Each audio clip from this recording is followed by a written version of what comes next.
pois aquilo que havia construído era destruído. E eles precisavam começar novamente. A promessa existia, mas entre aquilo que havia sido declarado e aquilo que ainda seria realizado, existia um caminho de perseverança. Eles não permaneceram porque tudo estava fácil. Eles permaneceram porque acreditavam que Deus ainda estava escrevendo aquela história. Existiram dificuldades, existiram processos demorados, existiram limitações, mas nenhuma delas foi suficiente para interromper aquilo que havia começado em oração. Quando ainda não enxergavam a obra completa, eles continuavam construindo. A igreja aprendeu, desde cedo, que permanecer também é um ato de fé.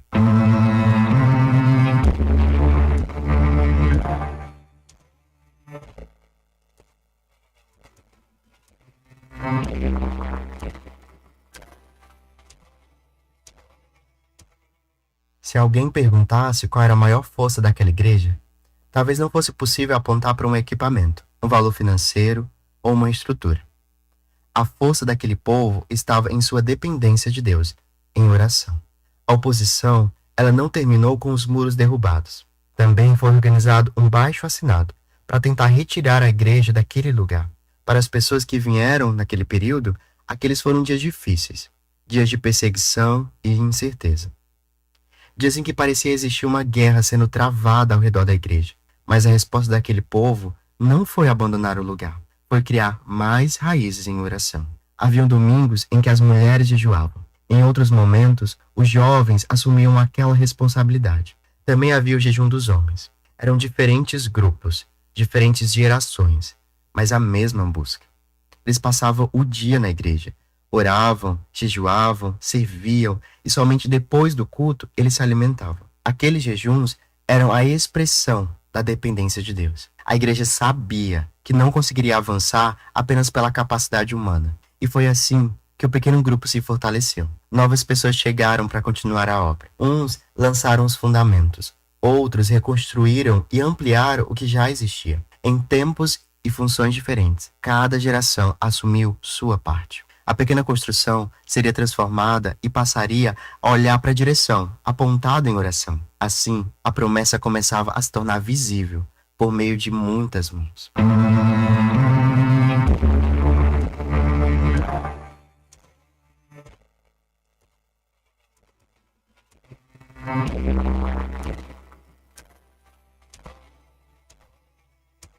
A oração não fez aquela igreja permanecer parada. A oração a colocou em movimento. Quando havia um chamado para evangelizar, o povo saía. Utilizavam os veículos disponíveis, mesmo que fosse um caminhão. Organizavam os jovens, preparavam a alimentação, visitava bairros como o Mocambinho, entrava em lugares que ainda estavam começando a serem ocupados. A igreja compreendeu que não havia sido estabelecida apenas para cuidar de quem já estava dentro. Era preciso alcançar quem ainda estava fora.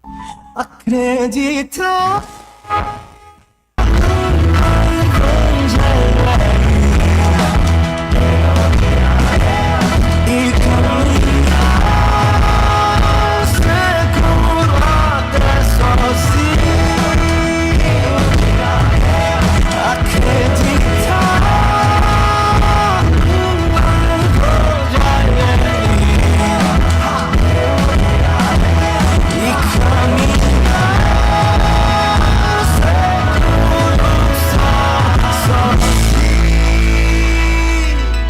Talvez nem todas as pessoas alcançadas por essas ações tenham permanecido nesse lugar. Algumas seguiram outros caminhos, outras formaram suas famílias. Algumas tornaram-se líderes, outras serviam em lugares diferentes, mas cada semente plantada passou a fazer parte de uma história maior.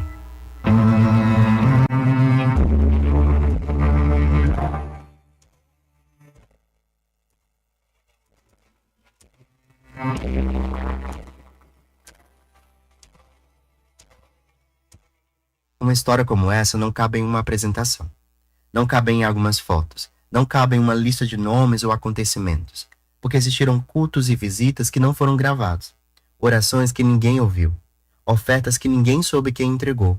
E pessoas que serviram durante anos sem subir ao altar. Crianças cresceram, jovens se tornaram adultos, adultos se tornaram líderes, famílias chegaram feridas e encontraram acolhimento, e pessoas conheceram Jesus, foram ensinadas, foram enviadas. A história da Igreja Batista Nacional de Teresina não é apenas a história de um prédio, não é apenas a história de uma liderança, é a história de um povo. Deus chamou pessoas para começar, levantou outras para construir, trouxe outras para continuar e permitiu que nós chegássemos até aqui. Até aqui nos ajudou o Senhor. Mas essa declaração não nos convida apenas a olhar para trás. Ela também nos lembra que aquilo que recebemos agora está em nossas mãos. Cada geração recebe alguma coisa da geração que veio antes. Recebe uma história, valor, responsabilidade. Recebe uma missão. O legado não é apenas aquilo que guardamos para recordar. É aquilo que recebemos para continuar. Agora, aquilo que eles começaram chega às mãos de uma nova geração. Não para ficar guardado dentro de um baú, mas para continuar vivo. Daqui para frente, a pergunta já não é mais apenas como chegamos até aqui. A pergunta agora é o que faremos com aquilo que recebemos. Porque uma história construída por muitas gerações só continua quando uma geração decide entregá-la à próxima.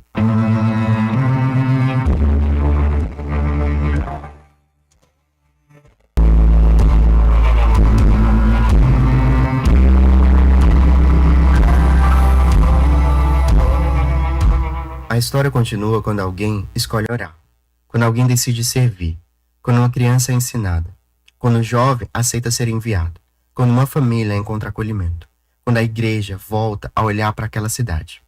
O que recebemos das gerações anteriores agora está em nossas mãos, e cada um de nós precisa decidir o que faremos com esse capítulo. O templo que recebemos continuará sendo uma casa de oração? Até quando a unidade estará protegida? As crianças continuarão sendo ensinadas? Os jovens continuarão sendo enviados? As famílias continuarão encontrando lugar para recomeçar? A cidade continuará sendo alcançada? Os pioneiros fizeram aquilo que cabia à geração deles. Oraram, construíram, serviram, permaneceram. Agora nós somos a geração responsável por continuar. Que as próximas gerações possam dizer que não esquecemos de onde viemos, que não abandonamos a oração, que permanecemos unidos, que servimos, que anunciamos o Evangelho e que nós continuamos. Porque aquilo que foi enraizado em oração não termina em uma geração. Raízes profundas produzem frutos que continuam além de nós, frutos que alcançam vidas, frutos que atravessam gerações, frutos eternos. Até aqui não é o fim. É o lugar de onde nós continuamos.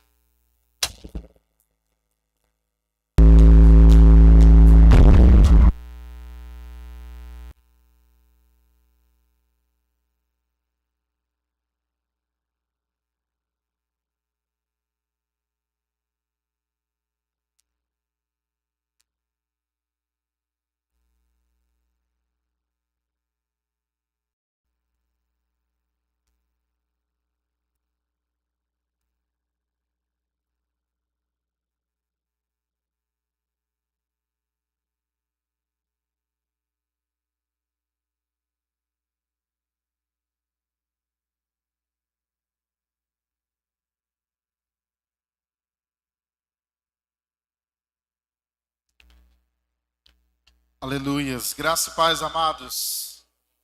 Queridos, vamos abrir a nossa Bíblia em 1 Crônicas, capítulo 29. Gostaria de ler um texto com os amados. 1 Crônicas, capítulo 29. O texto da palavra de Deus diz assim, a partir do verso 8. 1 Crônicas 29, 8. Os que possuíam pedras preciosas trouxeram para o tesouro da casa do Senhor, a cargo de Jeiel, Gessonita. O povo se alegrou com tudo que se fez voluntariamente, porque de coração íntegro fizeram ofertas voluntárias ao Senhor. Também o rei Davi se alegrou com grande júbilo. Davi louvou o Senhor diante de toda a congregação e disse: Bendito és tu, Senhor Deus de Israel, nosso Pai, de eternidade a eternidade. Teu, Senhor, é o poder, a grandeza, a honra, a vitória, a majestade, porque teu é tudo o que há nos céus e na terra. Teu, Senhor, é o reino e tu te exaltar-te como chefe sobre todos. Riquezas e glória vêm de ti. Tu dominas sobre tudo e na tua mão há força e poder. Contigo está o engrandecer e dar força a todos. Agora, ó nosso Deus, graças te damos e louvamos o teu glorioso nome. Porque quem sou eu e quem é o meu povo para que pudéssemos dar voluntariamente essas coisas? Porque tudo vem de ti e nós só damos o que vem das tuas mãos. Queridos, a capacidade de ofertar e de dizimar na casa do Senhor, segundo esse texto, é dada por Deus. Deus confere a mim e a você o privilégio de estar colaborando com um projeto gigantesco que é o seu reino nesta terra. Então, nesta noite, nós temos um privilégio de ofertar, de dizimar na casa do Senhor. Nós temos o privilégio, queridos, de agradecer como Davi agradeceu a Deus, porque e reconhecendo o Senhor, que tudo vem do Senhor. Toda a riqueza, tudo que nós temos nas nossas mãos, veio dele, veio do Senhor. Quem pode dizer graças a Deus por isso? Então, nesta noite, você tem a grande oportunidade e o privilégio de você ofertar e dizimar na casa do Senhor. Queridos, atrás aí na sua cadeira você pode ofertar pelo QR Code. Aqui na tela também você pode ofertar pelo QR Code no nome de Jesus. Amém? Eu gostaria só de orar pela sua oferta, pelo seu dízimo, em o nome de Jesus. Se coloque de pé por um momento. No nome de Jesus, pegue sua oferta na sua mão. Reconheça nesta noite que tudo que você tem veio do Senhor. Reconheça nesta noite que você está grato a Deus neste lugar.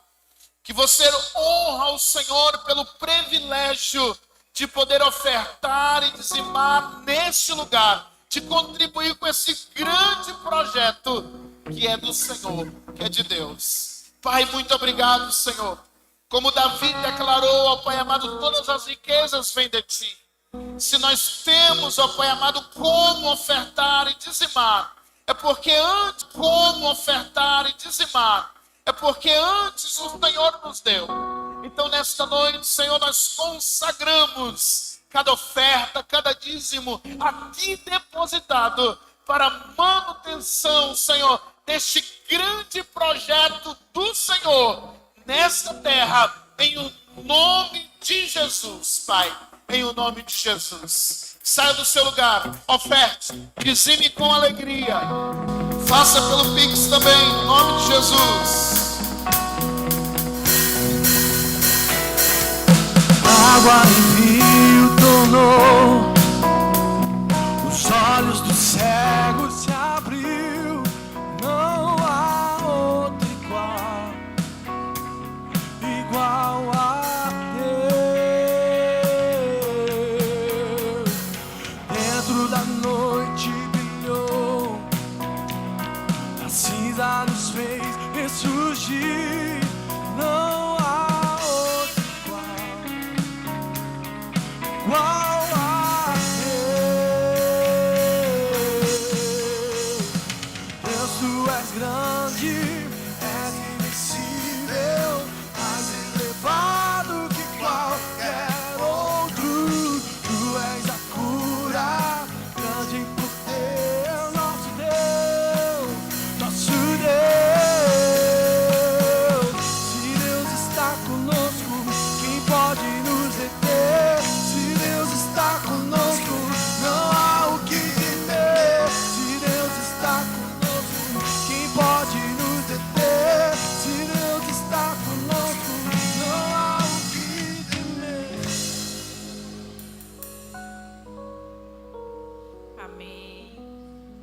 Glória a Deus.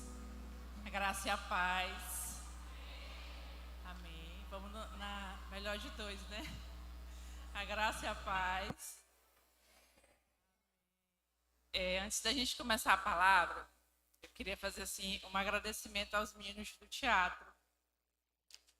Passou assim um filme pela minha cabeça, né? E não tinha como não passar um filme pela minha cabeça. Eu estava ali do lado da Kailane, aí ela disse assim, aquela foto do pai na casa de Taipa, né? Ela disse assim, e o carro do pastor era esse? E eu disse, e era o único. Era o único carro que tinha na igreja. A gente só tinha um universitário, que era o Gama. A gente só tinha o carro do pastor e tantas dificuldades. Mas, como bem retratado, uma promessa, um sonho e oração para que esse sonho acontecesse. Então, meu coração está muito feliz, porque nós estamos aqui, porque Deus nos trouxe até aqui. Amém? E uma coisa que eu fiquei pensando, como eu disse, passou um filme na minha cabeça, né? Uma coisa que eu fiquei pensando, hoje nós somos, não sei, acho que mais de 100 universitários, né, Roberto? Só de professores aqui tem uns 30, 40. E uma coisa assim que era um sonho para a gente, ter médico na igreja. A gente tem um já formado e exercendo, e a gente tem 3 ou 4 aí, já acadêmicos de medicina. Então, realmente, nós temos muitos motivos para louvar o Senhor. Amém? Nós vamos para o Ministério da Palavra. E eu queria que vocês ficassem de pé e as meninas colocassem aqui Jó 14, do 7 ao 9. Jó 14, do 7 ao 9.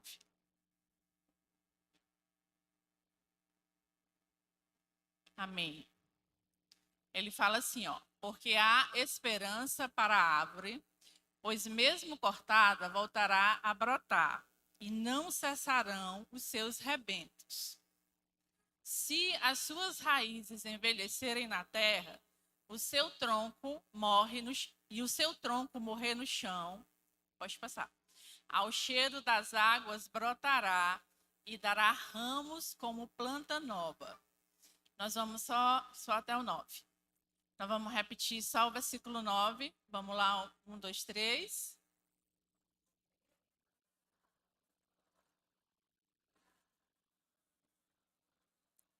Amém. Vamos orar? Pai, aqui estamos diante da Tua palavra. Senhor, a Tua palavra é vida, a Tua palavra liberta, a Tua palavra cura, a Tua palavra produz vida, Senhor. E eu te peço, Senhor, que a Tua palavra encontre abrigo em cada coração aqui, Senhor. Que nessa noite, Pai, o Teu Espírito possa ministrar de forma especial, específica e exclusiva ao coração de cada pessoa que está aqui, Senhor. Que a Tua palavra não volte vazia, mas que ela cumpra o propósito pela qual, Senhor, Tu liberaste a Tua palavra sobre nós. Nós pedimos em nome de Jesus. Amém. Podem sentar.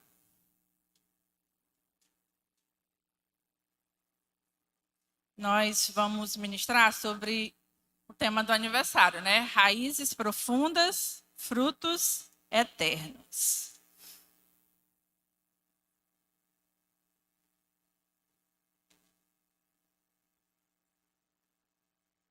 Quando a gente fala essa frase, ela parece assim uma frase simples, né? Raízes profundas, frutos eternos.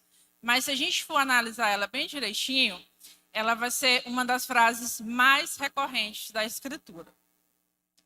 Deus, ele é um Deus que se importa muito mais com as raízes do que com os frutos. Por quê? Porque os frutos, eles são simplesmente consequência das raízes. Se as nossas raízes, elas são saudáveis, inevitavelmente nós teremos frutos. Na Bíblia, toda vez que a Bíblia fala de raiz, ela vai apresentar 3 coisas. Primeiro, a questão de firmeza. Quando a gente lembra de raiz, a gente está falando de firmeza. Segundo, a questão de crescimento. E terceiro, de fé profunda.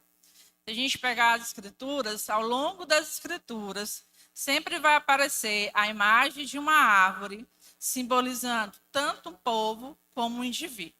Se a gente pegar o episódio que Balaão ele foi contratado para amaldiçoar Israel, e aí quando ele olha para Israel, está lá em Números 24:6, ele diz que Israel é como o cedro do Líbano e aloés plantados pelo Senhor.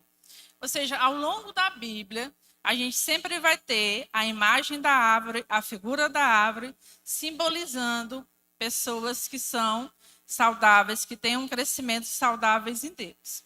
E quando a gente vem para a questão da agricultura, a gente vai fazer um paralelo entre a agricultura e a palavra, a gente sempre tem os nossos olhos voltados para aquilo que a gente pode ver.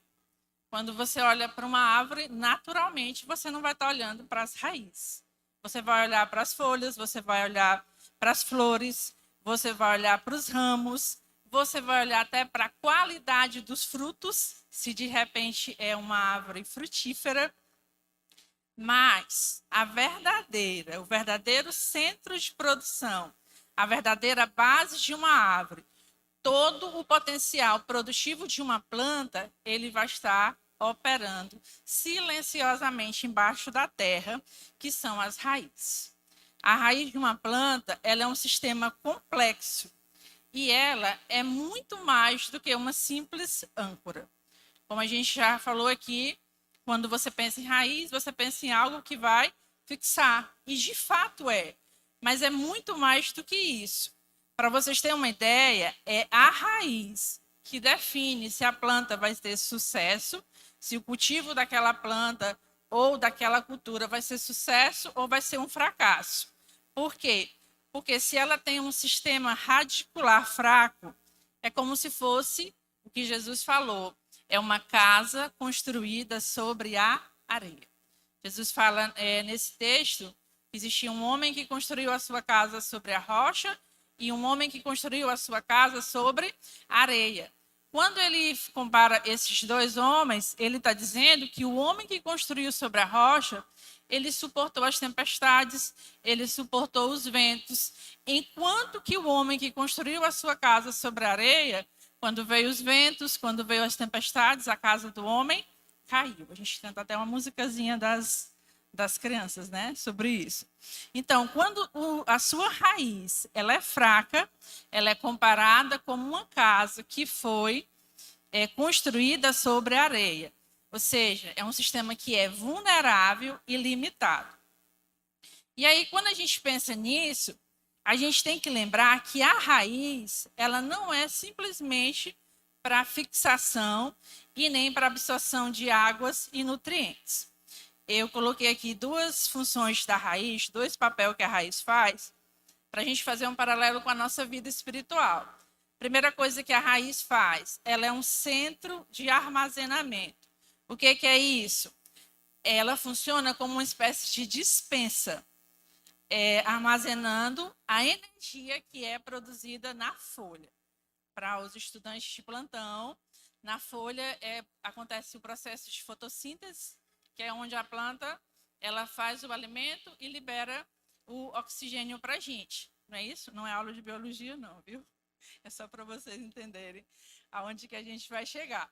E essa reserva que fica na raiz, ela vai ser crucial para que a planta possa sobreviver em períodos de estresse e para que ela possa alimentar novos brotos. E é interessante, quando a gente faz a comparação com a Bíblia, as meninas vão projetar aqui Jeremias 17, 7 e 8, que vocês vão entender como é importante essa função da gente estar armazenando.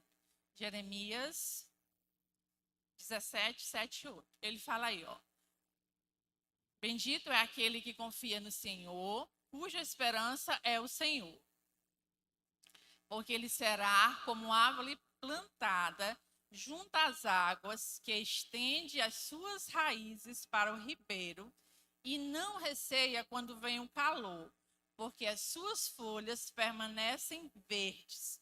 E no ano da seca não se perturba e nem deixa de dar frutos. Bora ler comigo no 3? 1, 2, 3.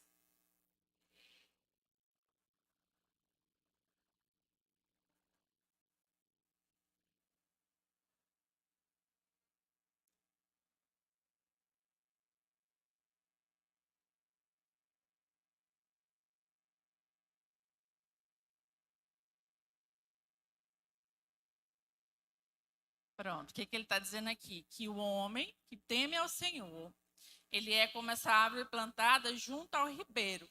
E aí, ele está dizendo aqui, ó, que mesmo no tempo de sequidão, mesmo no tempo seco, mesmo quando vem o calor, as suas folhas permanecem verdes.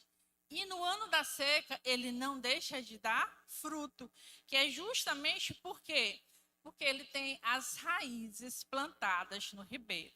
Porque, como eu acabei de dizer para vocês, uma das funções da raiz é justamente armazenar essa energia. O que é isso para a gente num princípio espiritual?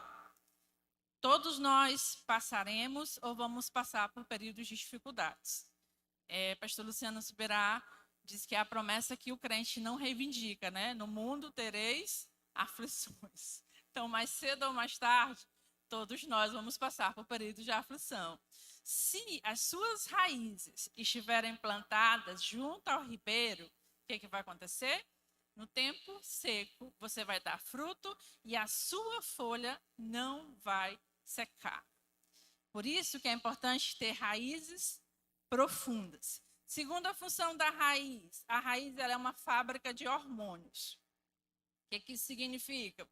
Que as raízes elas são as principais produtoras de hormônios vitais que regulam duas coisas: a divisão celular e a formação de uma nova planta ou de um novo ramo.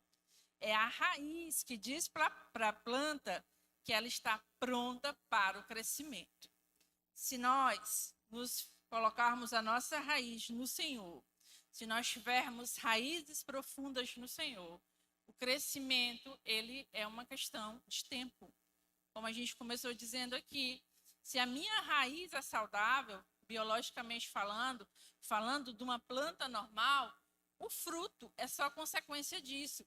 E espiritualmente, se a minha raiz é saudável, o fruto que eu vou manifestar, ele também só vai ser consequência disso. Uma raiz ativa é aquela que envia sinais de crescimento para o resto da planta. Aí a gente vai fazer a base em Colossenses 2, o 6 e o 7. Vamos lá? Colossenses 2, 6 e 7. Fala assim, ó. Portanto, assim como vocês receberam a Cristo Jesus, o Senhor, continuem a viver nele, estando enraizados e edificados neles e confirmados na fé, como foi ensinado a vocês, crescendo em ações de graça. Vamos ler o 7 no 3. 1, 2, 3.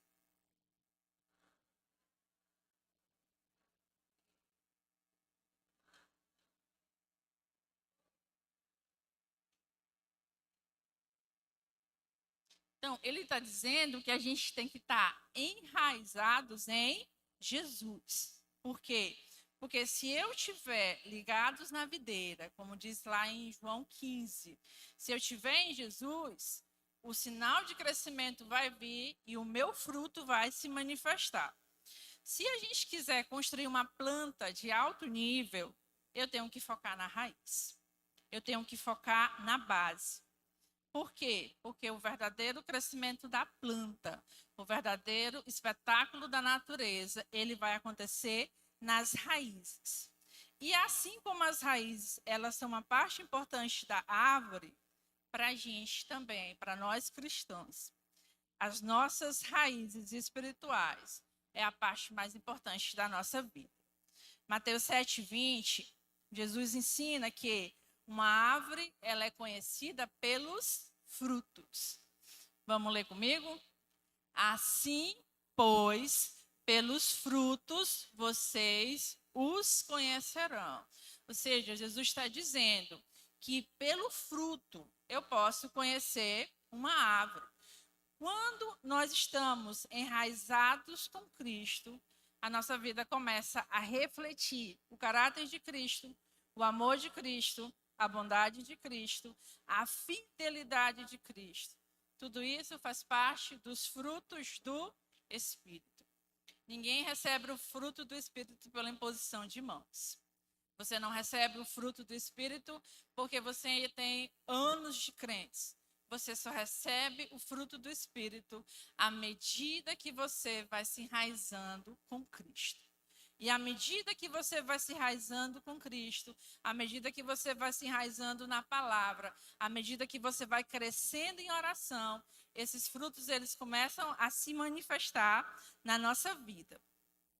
Quando as nossas raízes elas estão firmadas em Cristo, a nossa vida produz aquilo que a Bíblia fala de frutos dignos de arrependimento. Ou seja, frutos que glorificam a Deus. E se a nossa vida não está firmada em Cristo, a gente vai produzir os frutos da carne. Ao invés de produzir os frutos do Espírito, a gente começa a produzir os frutos da carne. Mas algum fruto a gente produz. Nós vamos ler Salmo primeiro, as meninas vão projetar aqui para a gente. A gente vai ler o Salmo todo, mas nós vamos focar só no versículo 3. Ele fala aí, ó. Bem-aventurado é aquele que não anda no conselho dos ímpios, não se detém no caminho dos pecadores, nem se assenta na roda dos escarnecedores. Pelo contrário, o seu prazer está na lei do Senhor, e na sua lei medita de dia e de noite. 3. Ele é como árvore plantada junto à corrente de águas, que no devido tempo dá o seu fruto, cuja folhagem não murcha, e tudo o que ele faz será bem sucedido. Vamos parar aqui e eu quero que vocês leiam 3 quando a gente falar 1, 2, 3. Vamos lá? 1, 2, 3.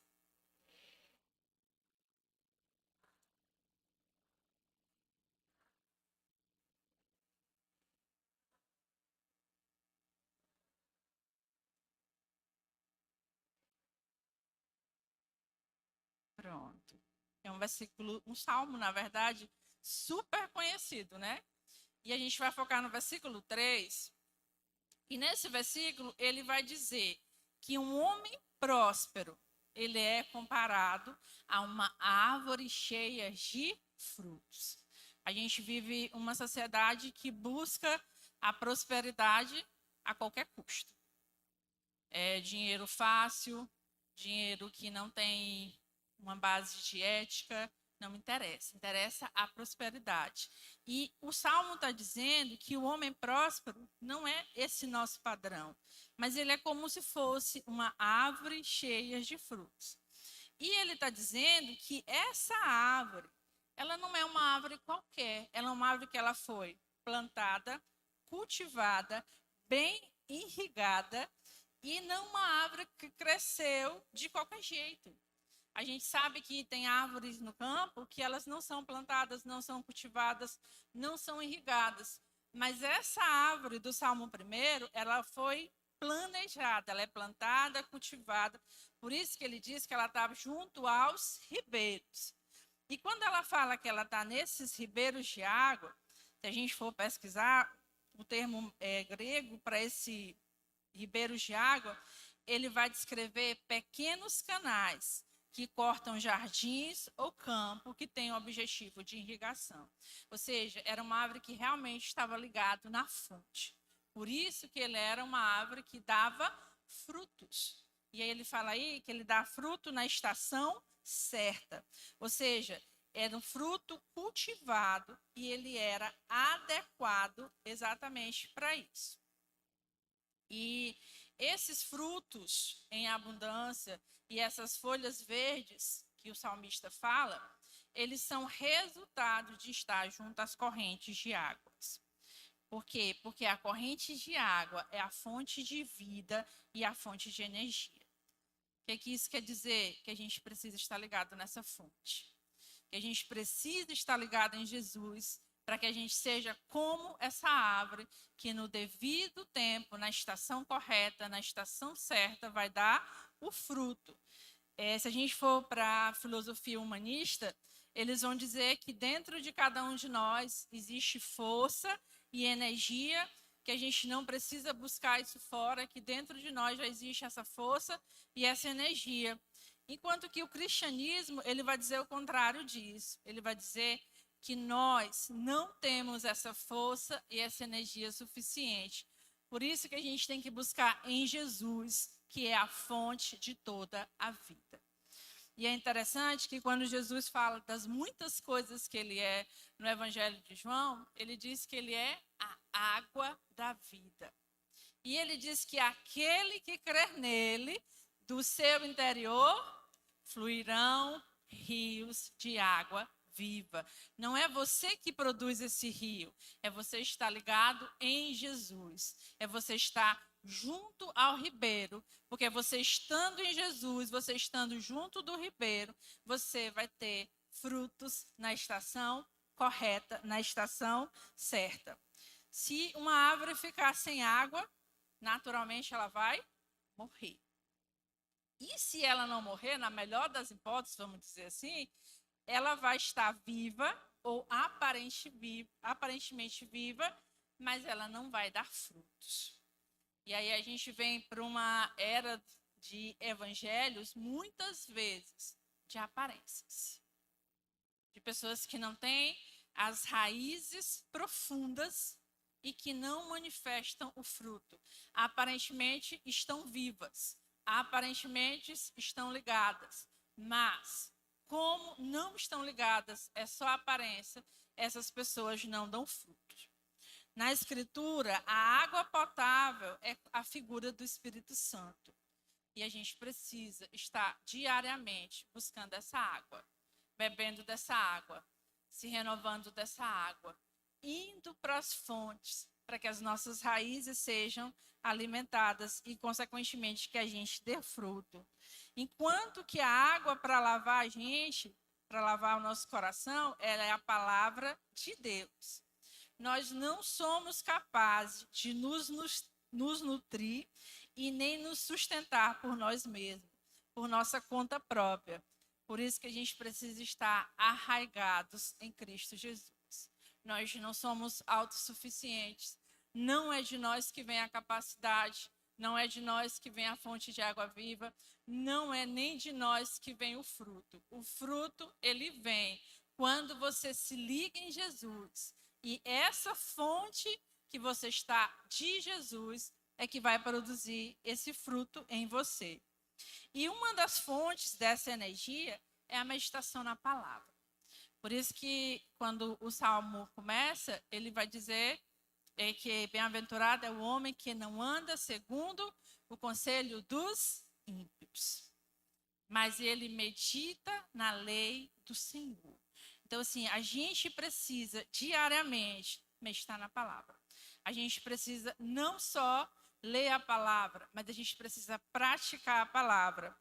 E as outras fontes é a oração e a comunhão com o povo de Deus. Uma coisa interessante da árvore é que a árvore não come os seus frutos. Os frutos são para os outros, para outras pessoas, não são para eles mesmos. E o que significa isso? Que quando Deus nos abençoa, Ele nos abençoa para que a gente possa abençoar outros. Porque se aquilo que Deus me dá, se a bênção que Deus me dá, se a dádiva que Deus me dá, eu não conseguir repartir, eu vou tornar a dádiva mais importante do que o doador. Nesses dias eu vi uns videozinhos desses que a gente vê no Instagram. Mentaliza aqui comigo, viu? Era uma pista e aí como se tivesse um cano que tivesse estourado ou um rio e ele estava invadindo a pista. E os carros pequenos todos parando, as motos parando, porque se eles entrassem, consequentemente, eles poderiam ser arrastados. E aí no vídeo vem tipo uma Scania, e a Scania entra e fica exatamente impedindo com que o rio passasse. E nisso que a Scania para o rio, todos os carros pequenos começam a passar, as motos começam a passar. E aí isso veio para mim assim, se Deus nos fez grande em qualquer área, de qualquer forma, é para que a gente possa abençoar os outros. Deus não nos deu talento, Deus não nos deu inteligência, Deus não nos dá riquezas, Deus não nos dá nada se não for para abençoar as outras pessoas. Então, quando eu tenho as minhas raízes profundas, eu vou produzir frutos e esse fruto vai servir para alimentar outras pessoas. Porque os frutos, eles não são para nós. Como uma árvore não produz frutos para si própria, os frutos que a gente produz não são para nós. São para alimentar outras pessoas, para ajudar outras pessoas, para partilhar esse evangelho, para que outras pessoas sejam alcançadas com a mesma graça que nós fomos alcançados. Nós devemos nos tornar canais de bênção de Deus para os outros. É uma alegria quando a gente tem uma bênção, mas uma alegria maior, você pode ter certeza, uma realização maior é quando você é uma bênção. Não só quando você tem uma bênção. No Salmo 90, 12, as meninas vão projetar aqui. Ele diz aí, ó, perdão, gente, 92, 12. Isso, muito obrigada. Ele diz aí, ó, o justo florescerá como a palmeira e crescerá como o cedro no Líbano. Vamos comigo no 3? 1, 2, 3.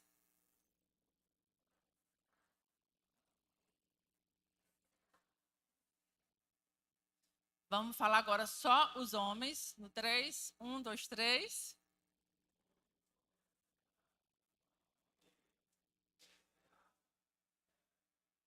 Meninas, no 3, 1, 2, 3.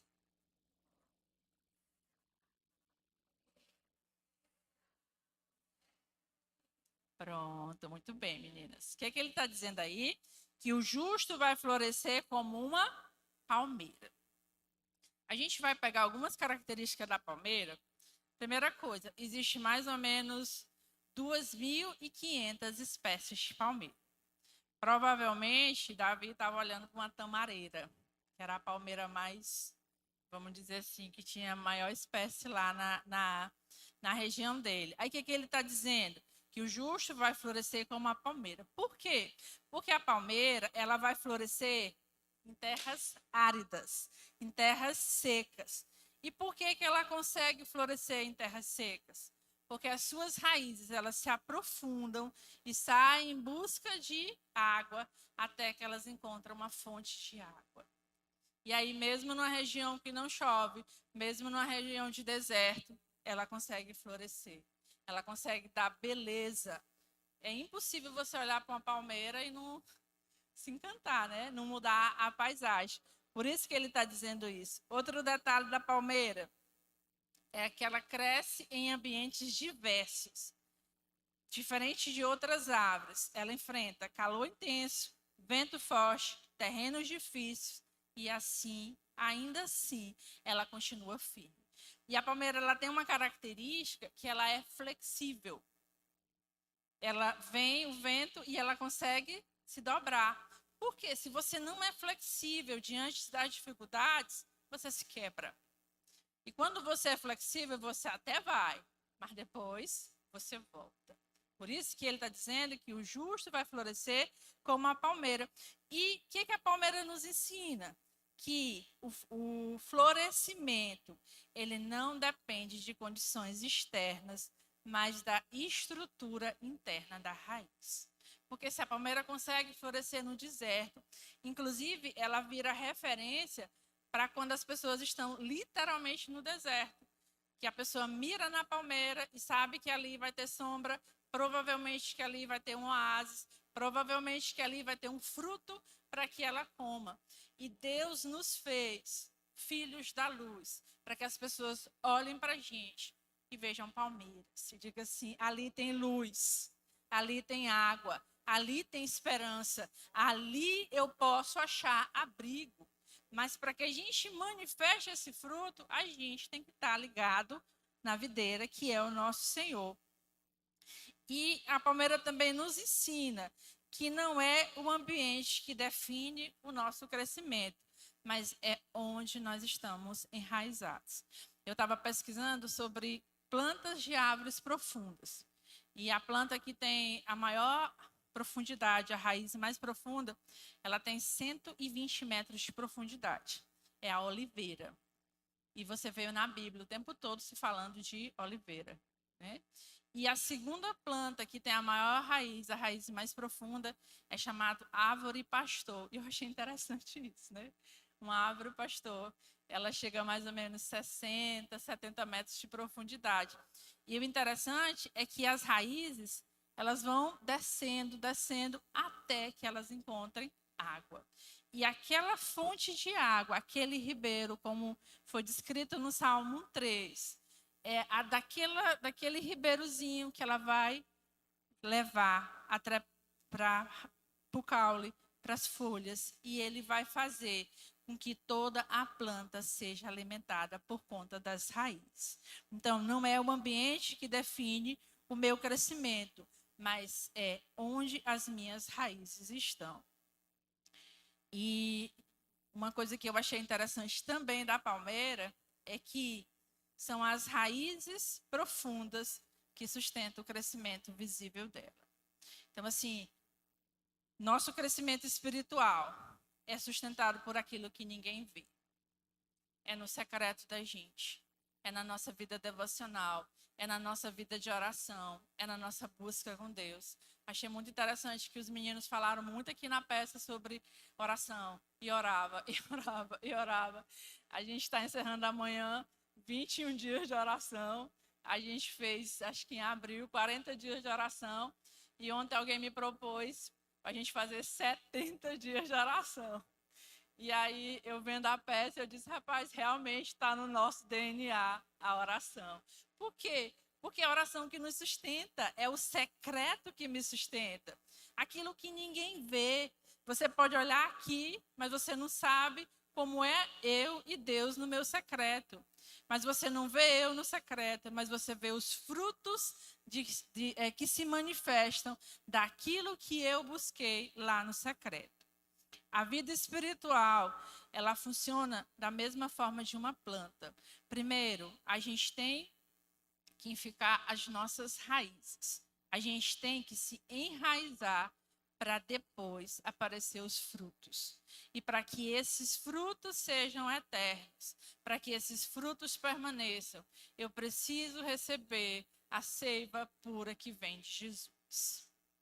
Porque a gente pode até crescer, mas se esse crescimento não vem de Deus, mais cedo ou mais tarde ele vai parar. Mas quando eu recebo do Senhor, quando a minha raiz está no Senhor, quando eu recebo da água da vida, o meu crescimento permanece. E ele vai ser eterno. Vai ser até que o Senhor venha, porque vai vir outras gerações e outras gerações e outras gerações. Amém? Quem tem raízes espirituais profundas está preparado para resistir aos ventos fortes da vida. O vento forte vem, como a gente já falou aqui, e eu só vou resistir se as minhas raízes forem profundas. Se eu tiver consciência em quem eu estou enxertado, em quem eu tenho crido, em quem tem me sustentado, em quem me fez a promessa, do caráter e da fidelidade daquele que me chamou, daquele que me amou, daquele que me salvou, daquele que me escolheu e daquele que mandou que eu fosse e desse fruto. Os frutos da nossa vida, eles revelam exatamente onde estão as nossas raízes. Por isso que Jesus falou que pelo fruto a gente conhece a árvore. E numa geração de tanta fragilidade, numa geração que não tem valores tão firmes, cada vez mais a gente precisa ter as nossas raízes fundadas, fundamentadas na palavra de Deus, naquilo que o Senhor tem para as nossas vidas. Amém? Nós já vamos encerrar, glória a Deus. Vamos ficar de pé. Amém?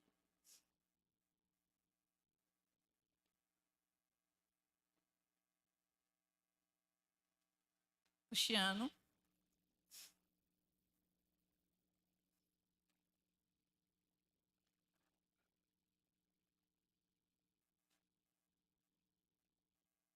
Amém. Enquanto o Cristiano vem ali, levante sua mão. Se coloque diante do Senhor. Não sei se a sua oração é de agradecimento. Eu não sei se a sua oração é de renovação. Eu não sei se a sua oração é para que as suas raízes sejam firmadas no Senhor. Mas se coloque diante do Senhor nessa noite. Pai, nós nos colocamos diante de Ti, Deus. Senhor, nós te louvamos. Senhor, porque até aqui, literalmente até aqui, Senhor, Tu tem nos sustentado. Até aqui, Senhor, Tu tem nos mantido de pé. Até aqui, Senhor, Tu tem sido conosco. Até aqui, Senhor, a Tua boa mão tem conduzido as nossas vidas, Deus. Senhor, eu te peço, Senhor, que cada pessoa que está aqui possa, Senhor, ter o pleno entendimento, Senhor, da Tua vida, daquilo, Senhor, que Tu queres através deles, Deus. Que cada um deles, Senhor, tenha um entendimento de que eles precisam